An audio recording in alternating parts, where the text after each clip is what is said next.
నమస్కారం ఘంటారావానికి స్వాగతం. ముందుగా ప్రధాన అంశాలు. ఢిల్లీ జంతర్ మంతర్ వేదికగా బీసీ సంఘాల ధర్నా. రిజర్వేషన్లపై తీర్మానాన్ని కేంద్రం ఆమోదించాలని డిమాండ్.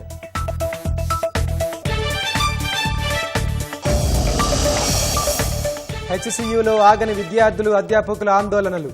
400 ఎకరాల భూమి వైపు వెళ్లేందుకు యత్నం, అడ్డుకున్న పోలీసులు.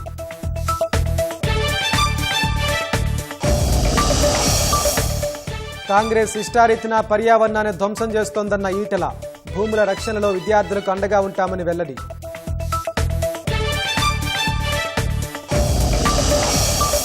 ఉప్పల్ స్టేడియం వద్ద యువజన కాంగ్రెస్ నాయకుల ధర్నా. హెచ్సీఏ అధ్యక్షుడిని వెంటనే సస్పెండ్ చేయాలని డిమాండ్.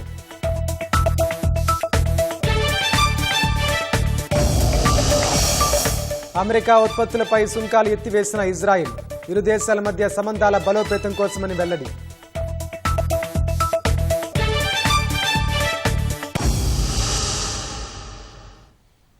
ఫోన్ ట్యాపింగ్ కేసులో శ్రవణ్ రావు మరోసారి పోలీసుల ముందు విచారణకు హాజరయ్యారు. దీనికి సంబంధించి మరింత సమాచారం మా ప్రతినిధి శ్రీనివాస్ అక్కడి నుంచి ప్రత్యక్ష ప్రసారం ద్వారా అందిస్తారు.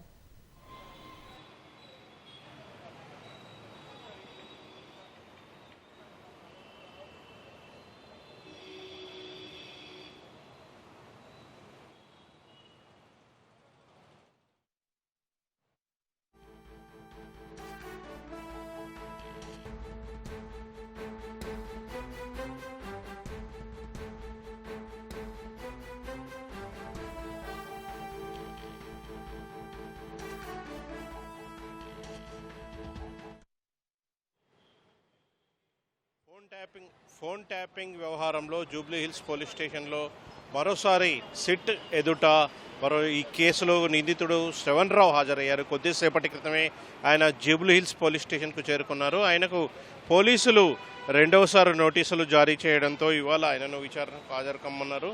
ఈ నేపథ్యంలో ఆయన కొద్దిసేపటి క్రితమే విచారణకు హాజరయ్యారు. ప్రధానంగా ఈ కేసులో 2023 అప్పటి ఎన్నికల సమయంలో శ్రవణ్ రావు ఉపయోగించిన సెల్ ఫోన్లను పోలీసులు గత విచారణలో ఆయనకు ఆ ఫోన్లను తీసుకురమ్మని ఆదేశించారు. దీంతో ఆయన ఆ ఫోన్లను తీసుకొచ్చారా లేదా అనేది ఇంకా స్పష్టత రావాల్సి ఉంది. దీంతో పాటుగా అప్పట్లో ఉపయోగించిన ట్యాపింగ్ కోసం ఉపయోగించిన పరికరాలు ఎక్కడ కొనుగోలు చేశారు, ఎవరు సమకూర్చారు అనే విషయంపై అయితే పోలీసులు శ్రవణ్ రావును లోతుగా ఆరా తీస్తున్న పరిస్థితి అయితే కనిపిస్తుంది. అయితే ప్రధానంగా సర్వర్ కేంద్రాలను ఎక్కడ ఏర్పాటు చేశారు, ఎవరి ఆదేశాల మేరకు ఏర్పాటు చేశారు, ఆ కీలక వ్యక్తి ఎవరి ఆదేశాలతో ఫోన్ ట్యాపింగ్ మొత్తంగా ఫోన్ ట్యాపింగ్ నిర్వహించారు, ప్రణీత్ రావుతో శ్రవణ్ రావు ఏ విధంగా సంప్రదించారు, అంటే వాళ్ళిద్దరి మధ్య ఏం చర్చ నడిచింది అనే విషయాలపై అయితే సిట్ అధికారులు శ్రవణ్ రావును ప్రశ్నించనున్నారు. ఈరోజు రెండవసారి ఆయనను ప్రశ్నించనున్నారు. మరి కొద్దిసేపటి క్రితమే శ్రవణ్ రావు పోలీస్ స్టేషన్కు చేరుకున్నారు. అయితే జూబ్లీ హిల్స్ ఏసీపీ సిట్ అధికారి వెంకటగిరి నేతృత్వంలో అధికారులు ఆయనను ప్రశ్నిస్తున్న పరిస్థితి అయితే కనిపిస్తుంది. సాయంత్రం వరకు కూడా విచారణ కొనసాగే అవకాశం ఉంది. ఫోన్ ట్యాపింగ్ వ్యవహారంలో కీలక విషయాలైతే రాబట్టే అవకాశం ఉంది. ఈరోజు విచారణలో కీలక విషయాలు రాబట్టే అవకాశం ఉందని తెలుస్తుంది. అయితే ప్రస్తుతం అయితే శ్రవణ్ రావును పోలీసులు జూబ్లీ హిల్స్ పోలీస్ స్టేషన్లో విచారిస్తున్న పరిస్థితి అయితే కనిపిస్తుంది. ఇది ప్రస్తుతం జూబ్లీ హిల్స్ పోలీస్ స్టేషన్ వద్ద తాజా పరిస్థితి. Vote you. ధన్యవాదాలు శ్రీనివాస్. రాష్ట్రంలోని బీసీలకు 42% రిజర్వేషన్ అమలు చేయాలని డిమాండ్తో ఢిల్లీలో బీసీ సంక్షేమ సంఘం జాతీయ కమిటీ ఆధ్వర్యంలో మహాధర్నా జరుగుతోంది. బీసీ పోరుగర్జన సభలో పాల్గొనేందుకు వివిధ పార్టీల నేతలు, బీసీ సంఘాల ప్రతినిధులు పెద్ద ఎత్తున హస్తనకు తరలివచ్చారు. ప్రత్యక్ష ప్రసారం ద్వారా చూద్దాం.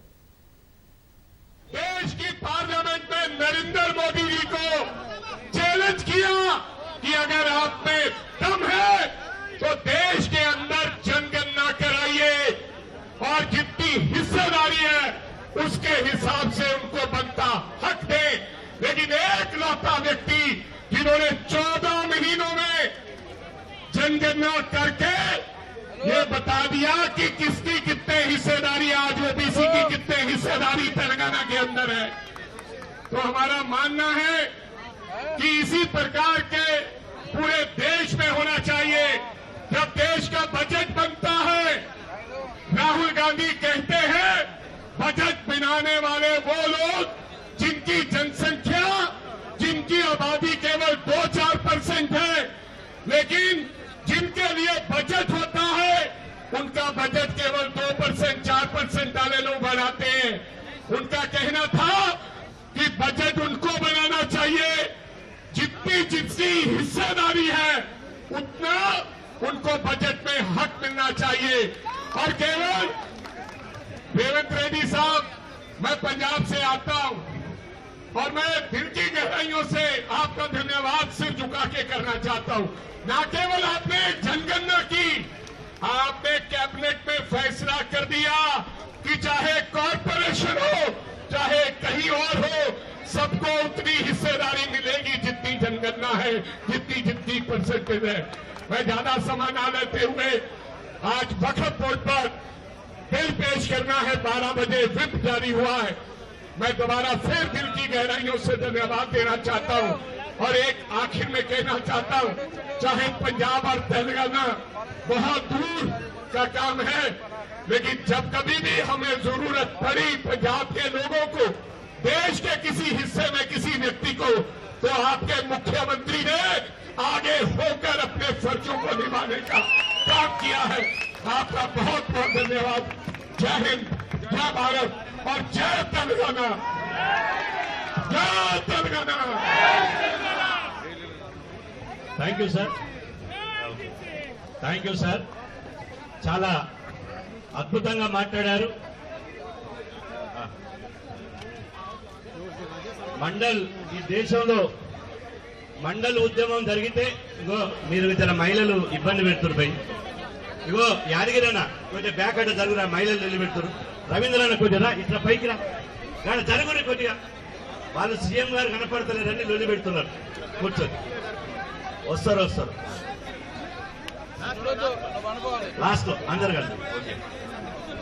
ఈరోజు మండల్ ఉద్యమం దేశంలో జరిగితే ఆ మండల్కు వ్యతిరేకంగా కమండల్ ఉద్యమం నడిపించారు, కృత్రిమ ఉద్యమాన్ని. మీ కమండల్ ఉద్యమం నడవదిక్కడని చెప్పి ఆ కమండల్ ఉద్యమం పేరుతో రథయాత్ర చేసినటువంటి అద్వాన్ని బీహార్ లో అరెస్ట్ చేయించిన మొనగాడు లాలూ ప్రసాద్ యాదవ్. చప్పట్లు కొట్టండి గట్టిగా, లాలూ ప్రసాద్ యాదవ్. ఆ లాలూ ప్రసాద్ యాదవ్ పార్టీ నుంచి 2 ఎంపీలు వచ్చారు. ఒకరు మనోజ్ ఝా, 2 సంజయ్ యాదవ్. ఇప్పటికి దాదాపు 8 రాష్ట్రాలకు సంబంధించిన ఎంపీలు మాట్లాడిపోయారు. మన గౌరవ ముఖ్యమంత్రి రేవంత్ అన్న వచ్చిండు, మీరేం ఫికర్ పడకండి, 100% 42% రిజర్వేషన్లు సాధించి పెట్టే బాధ్యత, విశ్వాసం మన రేవంత్ అన్న మీద మన బీసీలకు ఉన్నది. కాబట్టి ఇలా బీసీలు ఉద్యమం చేస్తే దేశ చరిత్రలోనే బీసీ ఉద్యమానికి మద్దతు తెలిపినటువంటి ఏకైక ముఖ్యమంత్రి మన రేవంత్ అన్న. గట్టిగా 1 నిమిషం సేపు చేతులున్న వాళ్ళంతా 1 నిమిషం సేపు ఆగకుండా చప్పట్లు కొట్టి స్వాగతం పలకాలి. గట్టిగా మీడియా సోదరులకు వినపడాలి, నరేంద్ర మోడీకి వినపడాలి.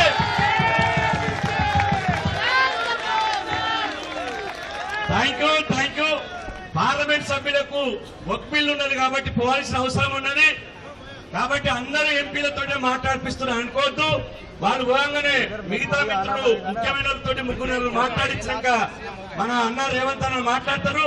ఇప్పుడు ఆర్జేడీ పార్లమెంట్ సభ్యులు మనోజ్ ఝా గారిని మాట్లాడవలసిందిగా విజ్ఞప్తి చేస్తున్నాం. शुक्रिया तेलंगाना के साथियों, शुक्रिया रेवंत जी, शुक्रिया तमाम साथी। काश कि मैं आपकी भाषा में बोल पाता, लेकिन भाव लेकर के आया हूं हमारे राष्ट्रीय अध्यक्ष लालू प्रसाद यादव जी और हमारे लीडर तेजस्वी यादव जी का। आप सबको बहुत बहुत बधाई। इनकलाब जिंदाबाद,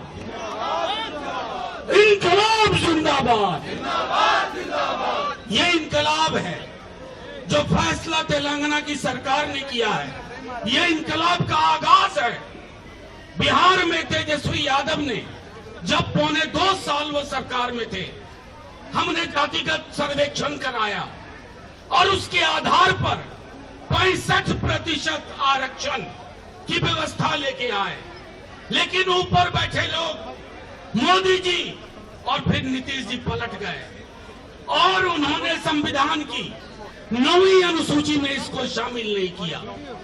आपके लालू जी की पार्टी कोर्ट में भी मुकदमा लड़ रही है, सुप्रीम कोर्ट में। मैं आप सबको बधाई देता हूं। ये धारा यहां नहीं रुकेगी। ये जो धारा है बहुजन आबादी की धारा, इसने बहुत इंतजार कर लिया। अब इंतजार की घड़ियां नहीं होंगी। अब हक चाहिए और हक खैरात में नहीं चाहिए, हक छीन के भी लेना आता है। खैरात की जुबान नहीं बोलेंगे और इसको आपने सच कर दिखाया है। मैं रेवंत जी तेलंगाना की तमाम आवाम को ये आग्रह करता हूं, एक बड़ी लड़ाई के लिए तैयार रहिए। अगर आज अपने जंतर मंतर पर सैलाब पैदा किया है तो देश के हर गली कूचे में सैलाब पैदा करने को तैयार रहिए।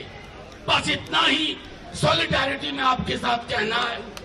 एक बार मेरे साथ स्लोगन लगाइए, नारा जय जय जय जय जय Bhim,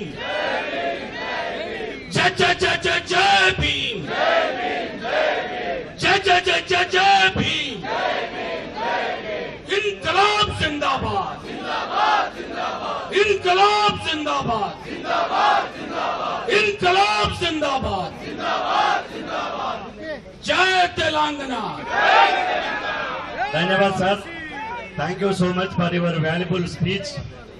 thank you so much. ఇప్పుడు మన తెలంగాణ 8 మంది పార్లమెంట్ సభ్యులు మన కాంగ్రెస్ పార్టీ తరఫున ఉన్నారు, రాజ్యసభలో 2 ఉన్నారు. వారందరి తరఫున 3, వారందరి తరఫున ఒక్కరే మాట్లాడతారని మల్లు రమణ పెద్ద మనసుతో చెప్పిండు. మల్లు రమణ గారికి ఒకసారి చప్పట్ల ద్వారా ధన్యవాదాలు తెలియజేస్తూ ఇప్పుడు జైరాబాద్ పార్లమెంట్ సభ్యులు సురేష్ శెట్కర్ గారిని మాట్లాడవలసిందిగా విజ్ఞప్తి చేస్తున్నాం.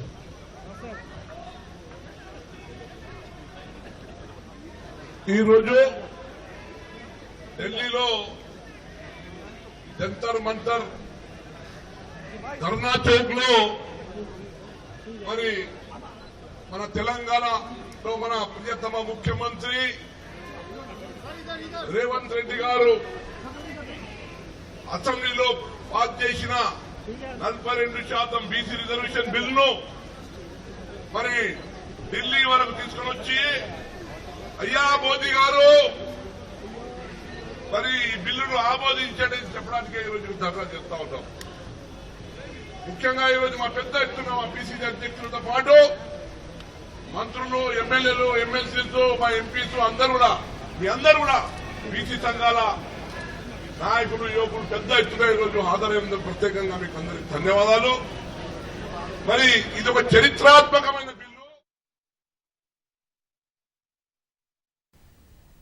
హైదరాబాద్ సెంట్రల్ యూనివర్సిటీలో విద్యార్థులు, అధ్యాపకుల ఆందోళనలు కొనసాగుతున్నాయి. యూనివర్సిటీ గేట్ లోపలే ఉండి వారు నిరసనలు కొనసాగిస్తున్నారు. ప్రభుత్వం చదును చేస్తున్న 400 ఎకరాల భూమి వెళ్లేందుకు ప్రయత్నిస్తున్న అధ్యాపకులు, విద్యార్థులను పోలీసులు అడ్డుకున్నారు. విద్యార్థుల నిరసనలను ఉధృతం చేస్తున్న నేపథ్యంలో పోలీసులు భారీ బందోబస్తు ఏర్పాటు చేశారు.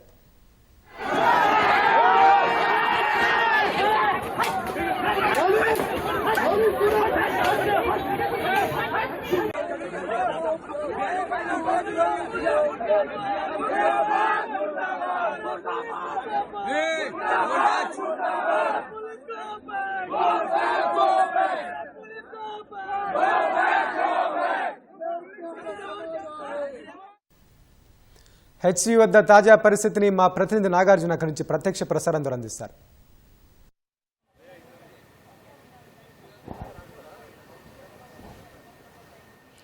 హైదరాబాద్ సెంట్రల్ యూనివర్సిటీలో విద్యార్థుల ఆందోళన కొనసాగుతూనే ఉంది. 4వ రోజు కూడా వాళ్ళు ఆందోళన కొనసాగిస్తూనే ఉన్నారు.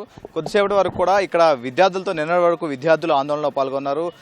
కొద్దిసేపటి క్రితం ఇక్కడ వీళ్ళ ఆందోళనలో ఇక్కడ ఉన్నటువంటి ప్రొఫెసర్లు కూడా పాల్గొన్నటువంటి అక్కడ ఉన్నటువంటి అంబేద్కర్ ఆడిటోరియం నుంచి ఈస్ట్ గేట్ వైపు, అంటే ఏదైతే అక్కడ చదును చేసేటువంటి ప్రాంతం ఏదైతే ఉందో 400 ఎకరాలకు సంబంధించినటువంటి ల్యాండ్ ఏదైతే ఉందో టీజీఐఏసీ చదును చేస్తున్నటువంటిది. సో అక్కడికి వీళ్ళు వెళ్లేందుకు ప్రయత్నం చేయాల, ర్యాలీగా వెళ్లేందుకు ప్రయత్నం చేయగా వాళ్ళందరూ కూడా పోలీసులు అడ్డుకున్నారు. అడ్డుకునే వేళ పోలీసులకి వాళ్ళకి మధ్య వాగ్వాదం చోటు చేసుకోవడం, తర్వాత వాళ్ళని చెదరగొట్టేందుకు పోలీసులు లాఠీ చార్జ్ చేశారు. సో ప్రస్తుతం మనం ఆ విజువల్స్లో చూడొచ్చు. ఇన్సైడ్ లోపల ఉన్నటువంటి విషయం ఏది కూడా అంటే మీడియా లోపల వరకు ఎలా లేదు కాబట్టి కేవలం లోపల ఉన్నటువంటి విద్యార్థులు మాత్రమే ఆ వీడియోలను లాఠీ చార్జ్ చేస్తున్నారని తమను కాపాడని చెప్పేసి కొంత మీడియాకి ఆ వీడియోలను కూడా రిలీజ్ చేయడం జరుగుతుంది. సో ఓవరాల్గా ఇప్పుడు ఈ కేసుకు సంబంధించినటువంటి మధ్యాహ్నం 2 గంటలకు కూడా హైకోర్టులో ఒక పిటిషన్పై వాదనలు ఉన్నాయి. అక్కడ వటా ఫౌండేషన్ వేసినటువంటి ఒక రిట్ పిటిషన్కి సంబంధించినటువంటి విచారణ కూడా కొనసాగి మధ్యాహ్నం 2 గంటలకు విచారిస్తామని హైకోర్టు కూడా చెప్పింది. సో ఓవరాల్గా ఇప్పుడు టీజీఐఐసికి సంబంధించినటువంటి ఆ కంచెగచ్చిబౌలి భూములు ఏదైతే ఉన్నాయో వాటిని చదువు చేస్తున్నటువంటి సమయంలో అక్కడ ఉన్నటువంటి వన్యప్రాణులు కావచ్చు, జింకలు, ఇతర నెమలు కూడా ఇబ్బందులు గురవుతున్నాయని గత కొన్ని రోజులుగా అంటే యూనివర్సిటీకి సంబంధించి గతంలో ఎన్నోసార్లు యూనివర్సిటీ ల్యాండ్కి సంబంధించినటువంటి కేటాయింపులు చేశారు. వేర్వేరు చోట్ల వేర్వేరు ఇక్కడ ఉన్నటువంటి ల్యాండ్స్ అందరూ కూడా కేటాయించారు. సో దీనికి సంబంధించినటువంటి ల్యాండ్ కూడా ఇప్పుడు 400 ఎకరాలు ఏదైతే ప్రభుత్వ భూమి అంటున్నారో సో దాన్ని కూడా యూనివర్సిటీకి మాత్రం ఉంచితే భవిష్యత్తులో విద్యార్థులందరూ ఇక్కడ చదువుకోవడానికి ఉపయోగపడుతుంది. చాలామంది విద్యార్థులు ఇక్కడ చదువుకుంటున్నారు కాబట్టి వాళ్ళ భవిష్యత్తుకు ఉపయోగపడుతుంది అనేది ఇక్కడ యూనివర్సిటీ విద్యార్థులు కానీ తర్వాత ఇక్కడ ఉన్నటువంటి ప్రొఫెసర్లు కానీ చెప్తున్నటువంటి విషయం. మరోవైపు అక్కడ మరికొంతమంది చెప్తున్న మాట ఏంటంటే ఒకవేళ ప్రభుత్వం తీసుకున్న ఆ ల్యాండ్ని కానీ ప్రభుత్వం దాన్ని తీసుకొని వాళ్ళ ఆధీనంలో ఉంచుకున్నా సరే అక్కడ ఉన్నటువంటి ఆ ల్యాండ్ మొత్తాన్ని కూడా చదును చేయొద్దు, అక్కడ వన్యప్రాణులకు ఏ విధంగా ఆవాసంగా ఉందో సో అట్లనే ఉంచండి, వాటిని డిస్టర్బ్ చేయొద్దు అనేది కొంతమంది జంతు ప్రేమికులు ఇక్కడ ఉన్నటువంటి విద్యార్థులు కూడా చెప్తున్నారు. సో ఒకవైపు ఏమో హెచ్సియు విద్యార్థులు కొంతమంది ఈ ల్యాండ్ని 1 ఇంచు కూడా మేము ఇచ్చేది లేదనేది, ఇది యూనివర్సిటీకే ఉండాలనేది, 1 ఇంచు కూడా మేము ఇవ్వాలనేది కొంతమంది చెప్తున్నమాట. మరో కొందరు మాత్రం జంతు ప్రేమికులు ఇక్కడ ఈ ల్యాండ్ని ఉన్నటువంటి ఎట్లాగూ మమ్మల్ని అడ్డుకొని ఇక్కడ ల్యాండ్ అంతా అక్కడ చదును చేస్తున్నారు కాబట్టి ఆ చదును చేయడం అన్న ఆపాలి, అక్కడ ఉన్నటువంటి వన్యప్రాణుల్ని కొంచెం కాపాడాలి. భవిష్యత్తులో ఇక్కడ హైదరాబాద్కి లంగ్స్ వంటివి ఇక్కడ ఉన్నటువంటి గచ్చిబౌలిలో హెచ్సిలో ఉన్నటువంటి బ్యాక్లో ఈ కంచె గచ్చిబౌలిలో భూములు ఉన్నాయి కాబట్టి ఇది లంగ్స్ లాగా ఉంటుంది. సో ఇటువంటి ప్రాంతాన్ని చేయడం ద్వారా ఒక కాంక్రీట్ జంగిల్గా మారుతుంది. సో దీని మీద మేము ఎంతవరకు అయినా పోరాడతామని హెచ్సియు విద్యార్థులు చెప్తారు. కొద్దిసేపటి క్రితం ఇక్కడ ఉన్నటువంటి ప్రొఫెసర్లు కూడా వాళ్ళకు మద్దతు పలకడంతో వాళ్ళని లాఠీ చార్జ్ చేసి అక్కడ ఈస్ట్ గేటు వైపు వెళ్తున్న సమయంలో లాఠీ చార్జ్ చేసి వాళ్ళని చెదరగొట్టారు. కొంతమందిని తీసుకువెళ్ళి యూనివర్సిటీ లోపలికి తీసుకువెళ్ళడం జరిగింది. సో వాళ్ళని కూడా ఈ జరిగిన విషయాలన్నింటి మీద ఒక రెఫరెండం ఇవ్వడానికి రిజిస్ట్రార్ వద్దకు వీళ్ళంతా వెళ్ళారు. సో హెచ్సియు వద్ద అయితే పహరా కొనసాగుతూనే ఉంది. ప్రస్తుతం నిన్న ఉన్నటువంటి పోలీసులకు అదనంగా పోలీసులు మనకు కనిపిస్తున్నారు. ప్రధాన గేటు వద్దకు ఈ లోపల వరకు మీడియా మాత్రం లేదా స్టూడెంట్స్ మాత్రమే లోపలికి ఎలా చేస్తున్నారు. ఇక్కడ ప్రధాన రహదారి ఏదైతే ఉందో అండ్ యూనివర్సిటీ లోపలికి ఎంట్రీ అయ్యేటువంటి గేటు వద్ద నిన్నటి కంటే అంటే నిన్న 200 మంది పోలీసులు ఉండగా ఈరోజు మరొక 100 మంది అంటే మొత్తం 300 మంది పోలీసులు ఇటు 2 గేట్ల వద్ద పోలీసులు పహరా కొనసాగుతుంది. అదనపు పోలీసుల బలగాలను కూడా ఇక్కడ దింపడం జరిగింది. సో ఇక్కడ నుంచి లోపలికి ఎవరిని అలో చేయట్లేదు, బయట వ్యక్తులు కూడా ఎవరిని అలో చేయట్లేదు. ఇక్కడ మరికొంతమంది అంటే బీజేపీ మహిళా మోర్చా వాళ్ళు కూడా ఇక్కడికి వచ్చే అవకాశం ఉందని ముందస్తుగా సమాచారంతో ఇక్కడ భారీ బందోబస్తు చేస్తారు. కొంతమంది కూడా బయట జలవిహార్ వద్ద అటు శిల్పారెడ్డిని ఇతను కూడా అరెస్ట్ చేయడం, తర్వాత ఇప్పుడు హైదరాబాద్ సెంట్రల్ యూనివర్సిటీ సమీపంలో ఎవరు వచ్చినా సరే వాళ్ళని తనిఖీ చేస్తున్నారు. వెహికల్స్ ఏమైనా ఇక్కడ సమీపంలో ఆగి ఉన్నా సరే వాటిని తనిఖీ చేస్తున్నారు. ఎవరైనా కూడా బయటికి వ్యక్తులను లోపలికి రానివ్వట్లేదు. సో ఇక్కడ ఒకవైపు పోలీసుల పహారా కొనసాగుతుంది, మరోవైపు గేటు లోపల విద్యార్థులు అండ్ యూనివర్సిటీ ప్రొఫెసర్లకి సంబంధించినటువంటి ఆందోళన కొనసాగుతుంది. ప్రస్తుతానికైతే ఆందోళన చేసిన వాళ్ళందరినీ కూడా పోలీసులు చెదరగొట్టారు. ఆ ఈస్ట్ గేట్ వైపు వెళ్ళాలని కూడా చెదరగొట్టి వాళ్ళందరినీ కూడా లోపలికి చెదరగొట్టారు. వాళ్ళంతా యూనివర్సిటీ లోపలికి వెళ్ళిపోవడం జరిగింది. సో దీనిపైన కూడా మేము వాళ్ళు ఎన్ని ఇబ్బందులు పెట్టినా సరే మేము ఆగము. సో ఆ ల్యాండ్ అనేది హెచ్సియుకి ఉండే విధంగా మేము పోరాటం చేస్తామనేది ఇక్కడ యూనివర్సిటీ విద్యార్థులు చెప్తున్నటువంటి విషయం. ఇది హెచ్సియు వద్ద ఉన్నటువంటి తాజా పరిస్థితి. ఓటు మంత్రి జూపల్లి గాంధీభవన్లో మాట్లాడుతున్నారు. ప్రత్యక్ష ప్రసారం చూద్దాం. వస్తున్నాం ఆ పాయింట్కి వస్తాం. ఈ 400 ఎకరాల చెరువు కానీ అక్కడ ఉన్నటువంటి మష్రూమ్ రాక్ కానీ వాటర్ పని దేన్ని కూడా ముట్టే కార్యక్రమం జరగదు, దాన్ని టచ్ కూడా చేయటం లేదు. ఎందుకంటే ఏదైతే లేఅవుట్ చేస్తే దానికి లంగ్ స్పేస్కి ఏదైతే ఉంటుందో వాటికే వాడుతూ ఉన్నాం. మళ్ళీ ఇలా ఒక్కటి కూడా అటువంటి కార్యక్రమం చేయడం జరగదు, చేయడం లేదు. ఇది ఏదో ఊహించుకుంటా ఉన్నారు. ఒకవేళ అట్లా ఊహించుకుంటే మళ్ళీ ఇన్ని దశాబ్దాల నుంచి హైదరాబాద్లో ఉన్నటువంటి ట్యాంక్స్ చెరువులు కానీ రకరకాల అన్యాక్రాంతం జరిగి అడ్డగోలుగా పరిగణించి కాసులు కక్కుర్తాయి ఎన్ని కబ్జాలైనాయి. ఎన్ని డ్యామేజ్ అయినాయి వాటన్నిటిని రెస్టోర్ చేస్తుంది ప్రభుత్వం. సరే హైడ్రా కావచ్చు ఇంకోటి కావచ్చు, అంటే వాటిని పునరుద్ధరించే కార్యం చేస్తున్నప్పుడు ప్రభుత్వం దీనిలో ఉన్నటువంటి చెరువును ఒకటో రెండు చెరువు ఉంటే దాన్ని కబ్జా చేస్తారా? అంటే మీనింగ్లెస్ ఆర్గ్యుమెంట్. ఇది నిలబడేటువంటి కార్యక్రమం కాదు, చర్చకు నిలబడే కార్యక్రమం. కేవలం నిరుద్యోగ అంటే మన ఎంప్లాయీస్ ఉద్యోగం కల్పించేటువంటి వాస్తవాన్ని వీళ్ళు మర్చిపోయి విద్యార్థులను రెచ్చగొట్టేటువంటి కార్యక్రమం చేస్తూ ఇటువంటి తప్పుడు ఆరోపణలు చేసేటువంటి ఏర్పాటు చేస్తూ ఉన్నారు. ఈ రోజున ఇందులో ఈ ల్యాండ్స్కి సంబంధించి దీంతో పాటుగా ఇప్పటి వరకు మళ్ళీ ఇలా ల్యాండ్స్ ఇచ్చినట్టు అసలు ఆ విషయానికి వస్తే గడిచిన 10 సంవత్సరాల కాలంలో లోక్సభ సమావేశాలను ప్రత్యక్ష ప్రసారం ద్వారా చూద్దాం. आजादी से पहले ये बिल जब पहली बार मुसलमान वक्फ वैलिडेटिंग एक्ट पास किया गया था 1913 में, तब से इसका इतिहास शुरू होता है. उससे पहले प्रिवी काउंसिल ने 1894 में इनवैलिडेट किया था वक्फ अल औलाद को. बाद में उसका प्रॉपर लीगल फॉर्म में 1913 के बाद फिर 1923 में द मुसलमान वक्फ एक्ट लाया गया था, जिसमें अकाउंटिंग और ट्रांसपेरेंसी के बारे में ये जोर उसको देते हुए ये एक्ट पास किया गया था. उसके बाद 1930 में द मुसलमान वक्फ वैलिडेटिंग एक्ट लाया गया है, जो रीइंफोर्स करता है legal validity of the family waqf. परिवार में जो वक्फ होता है उसको जोड़ देते हुए ये बिल लाया गया है.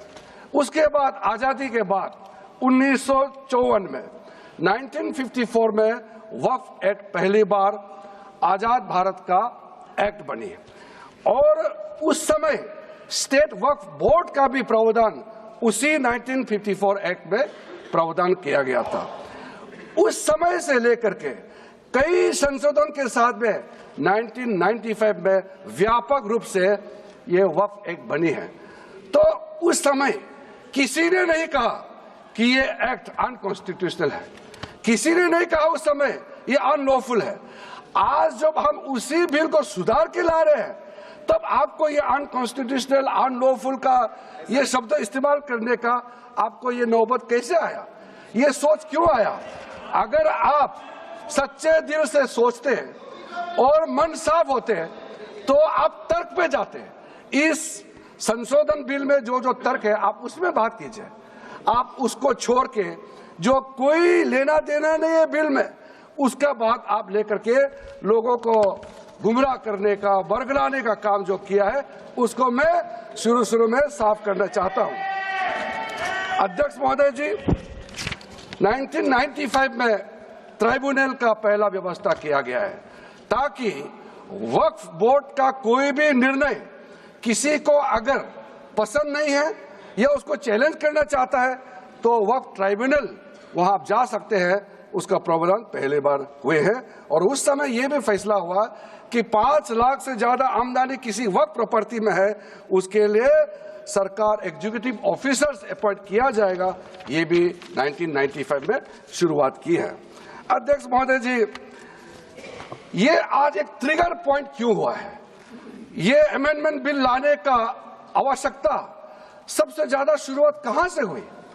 मैं संक्षेप में बताना चाहता हूं. 2013 में 2014 में हम सब चुनाव में गए और चुनाव में जाने से पहले 2013 में कुछ कदम ऐसे उठाए गए हैं जो आप सुन करके आप सदस्य के रूप में भी और इस देश का नागरिक होने के कारण आपके दिमाग में यह बात जरूर सवाल उठेगा कि ऐसा कदम क्यों उठाया गया है. सर, 2013 में पहला यह बदलाव हुआ कि इस देश में कोई भी आदमी, कोई भी इंसान, चाहे वो हिंदू हो, मुसलमान हो, सिख हो, ईसाई हो, पारसी हो, बौद्ध हो, जैन हो, वक्फ क्रिएट कर सकता है. सबको मालूम है वक्फ एक मुसलमान का अल्लाह के प्रति अपना एक उसका एक पायस चैरिटेबल रिलीजियस पर्पस के लिए वक्फ क्रिएट किया जाता है. लेकिन उसमें डाइल्यूशन करके 2013 में कोई भी वक्फ क्रिएट कर सकता है. ये प्रावधान सबसे पहले उस समय की यूपीए सरकार ने किया है. दूसरा, आपने सारा वक्फ को स्पेसिफिक कर दिया कि शिया बोर्ड में शिया ही रहेंगे, सुन्नी बोर्ड में सिर्फ सुन्नी ही रहेंगे, और कोई भी बोर्ड हो सिर्फ उनके लोग ही रहेंगे, बाकी कोई उसमें आ नहीं सकता है। ऐसा आपने प्रावधान किया। तीसरा, 2008 सर, आप शांति से सुनने के बाद आप जो भी पूछेंगे हमारा रिप्लाई तो आएंगे ही सर। डिबेट का आखिरी में है, मेरा फिर से रिप्लाई होगा। तो अभी मैं जब शुरुआत में कुछ दृष्टिकोण रख रहा हूं, इसमें कोई हस्तक्षेप ना करे, ध्यान से सुनिए, ताकि हमारा डिबेट का स्तर भी ऊंचा रहे और तर्क भी सामने में आ जाए। सर, एक प्रावधान आया सेक्शन 108। उस सेक्शन 108 में ये लिखा गया है कि वक्फ बोर्ड का जो प्रावधान है इस देश में कोई भी मौजूदा कानून के ऊपर में रहेगा, ओवरराइडिंग इफेक्ट रहेगा। ऐसा आपने कानून बनाया है। इस देश में ऐसा कानून कैसे मंजूर कर सकते हैं अध्यक्ष महोदय जी? हर कानून अपना अपना हिसाब से चलता है, लेकिन एक कानून दूसरे कानून के ऊपर में ओवरराइडिंग इफेक्ट होगा, ये कोई भी मान्यता नहीं दे सकता है। उसके बाद सर, मैं कुछ प्रोपोगेंडा साथ में जुड़े हुए हैं। उससे पहले जो 2013 में मुझे भी बहुत ताज्जुब हुआ कि ये पास कैसे जबरदस्ती करवाया है। 2013 में वक्फ पे यूजर जो आपने प्रावधान डाला, उसके बाद 1970 से एक केस चल रहा था दिल्ली के अंदर में। दिल्ली के अंदर में हमारा सीजीओ कॉम्प्लेक्स है, पार्लियामेंट बिल्डिंग है, कई प्रॉपर्टीज है, और इसको वक्फ बोर्ड, दिल्ली वक्फ बोर्ड ने क्लेम किया कि ये वक्फ प्रॉपर्टीज है। उसके बाद ये केस चल रहा था अदालत में। उस समय यूपीए सरकार ने पूरा सारा जमीन को डी नोटिफाई करके वक्फ बोर्ड को दे दिया। 123 प्रॉपर्टी। अगर आज हम ये संशोधन लेके नहीं आते तो जिस सदन में हम बैठे हैं, ये पार्लियामेंट बिल्डिंग, इसको भी क्लेम किया जा रहा था। एयरपोर्ट, बसंत विहार, और अगर नरेंद्र मोदी जी का सरकार नहीं आते, अगर यूपीए का सरकार कंटिन्यू रहता, तो क्या क्या बिल्डिंग को डी नोटिफाई किया जाना था। 123 प्रॉपर्टी को तो डी नोटिफाई किया। मैं रिकॉर्ड में कह रहा हूं, अपने मन से कुछ नहीं कह रहा हूं, मैं ऑफिशियल रिकॉर्ड का बात बता रहा हूं। अध्यक्ष महोदय, आप काहे को उछल रहे हो? मैं अपने से थोड़ी बोल रहा हूं, जो हकीकत बात को बता रहा हूं। आप आराम से बैठ के सुनिए। आपके दल को और आपको सबको बोलने का मौका मिलेगा। माननीय मंत्री जी,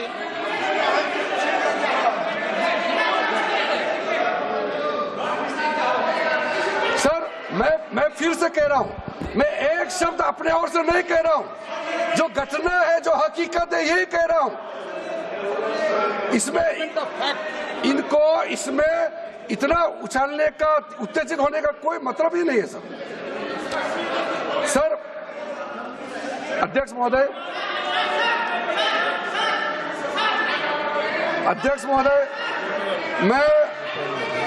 मैं आपके माध्यम से सदन को कहना चाहता हूं कि जो संवैधानिक बात उठा करके लोगों को गुमराह करने का जो प्रयास किया जा रहा है, उसको भी देश के सामने में सही बात रखना बहुत ही जरूरी है।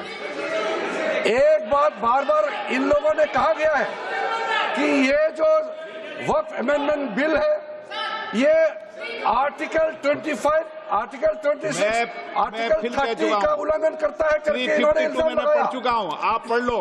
कभी भी डिबेट के बीच में पॉइंट ऑफ ऑर्डर नहीं होता है। व्यवस्था दे दी है, पंथवा ना कभी। माननीय मंत्री जी बोलिए।